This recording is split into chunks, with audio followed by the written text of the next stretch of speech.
Tesla leases new R&D facility near Fremont Factory. Tesla has expanded its footprint near its Fremont factory by leasing a 108,000 square foot R&D facility in the East Bay. The lease adds to Tesla's presence near its primary California manufacturing hub as the company continues investing in autonomy and artificial intelligence. A new Fremont lease. Tesla will occupy the entire building at 45401 Research Avenue in Fremont, as per real estate services firm Colliers. The transaction stands as the second largest RD lease of the fourth quarter, trailing only a roughly 115,000 square foot transaction by Figure AI in San Jose. As noted in a Silicon Valley Business Journal report, Tesla's new Fremont lease was completed with landlord Lincoln Property, which owns the facility. Colliers stated that Tesla's Fremont expansion reflects continued demand from established technology companies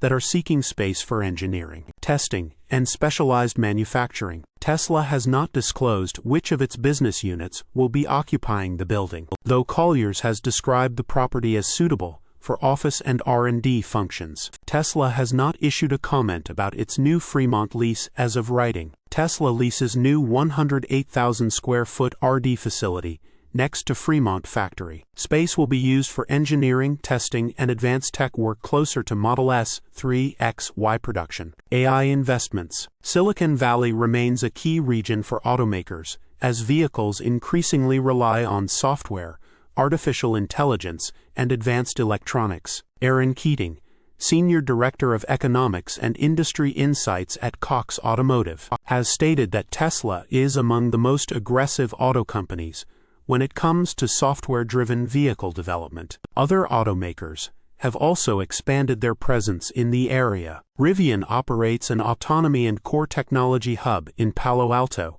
while GM maintains an AI center of excellence in Mountain View. Toyota is also relocating its software and autonomy unit to a newly upgraded property in Santa Clara. Despite these expansions, Colliers has noted that Silicon Valley posted nearly 444,000 square feet of net occupancy losses in Q4 2025, pushing overall vacancy to 11.2%. Source: reposted and summarized from Simon Alvarez at teslarati.